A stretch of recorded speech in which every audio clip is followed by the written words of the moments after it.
चंद्रपुरात अल्पवयीन वाहनचालकांविरोधात वाहतूक पोलिसांची धडक कारवाई। चंद्रपूर शहरात अल्पवयीन मुलांकडून वाहतूक नियमांचे उल्लंघन करून सर्रास दुचाकी चालवण्याचे प्रकार चिंताजनक पातळीवर वाढत असल्याच्या पार्श्वभूमीवर वाहतूक शाखेने विशेष धडक मोहीम राबवून तब्बल 65 अल्पवयीन वाहन चालकांना पकडून त्यांची वाहने जप्त केली। सायंकाळी संबंधित अल्पवयीन चालकांच्या पालकांना वाहतूक शाखेत बोलवण्यात आले। यावेळी जिल्हा पोलीस अधीक्षक यांनी स्वतः पालकांसोबत संवाद साधला। अल्पवयीन मुलांच्या हाती वाहन देणे हा कायद्याने गंभीर गुन्हा असून त्यामुळे त्यांच्या तसेच इतरांच्या जीवितास धोका निर्माण होऊ शकतो याची सविस्तर जाणीव करून दिली।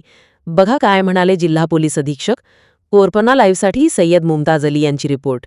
आपली जिल्ह्यामध्ये रोड अपघाताचं प्रमाण प्रचंड आहे। दररोज किमान एक व्यक्ती रोड अपघातामुळे मयत होत आहे।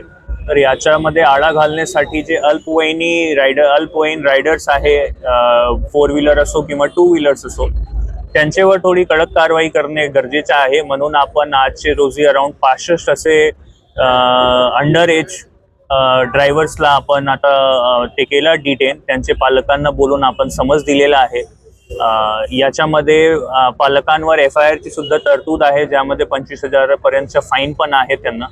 तर फर्स्ट ऑफेन्स म्हणून त्यांना आपण वॉर्निंग देऊन सोडत आहे आणि सगळ्यांना आपण सूचना दिलेली आहे की अशी गोष्टी रिपीट नाही झाले पाहिजे। याच्यामुळे ते जे अंडर एज आहेत त्यांच्या पण लाईफ खराब होऊ शकतात आणि जे पेरेंट्स आहेत त्यांच्यावर सुद्धा गुन्हा दाखल होऊ शकतात आणि जे रोडवर येणारे जाणारे लोक आहे, इतर वाहन चालक आहे, त्यांचे जीवेला सुद्धा धोका आहे। तर पालकांना आणि पालकांना आव्हान आहे की तुम्ही जे पब्लिक ट्रान्सपोर्टचा वापर आहे ते जास्तीत जास्त केले पाहिजे आणि कुठलीही परिस्थितीमध्ये अंडर एज लोकांचे हातात व्हेकल्स नाही दिले पाहिजे। त्यामुळे त्यांची स्वतःची लाईफला आणि समोरच्या व्यक्तीची दोघांची लाईफला रिस्क असतात।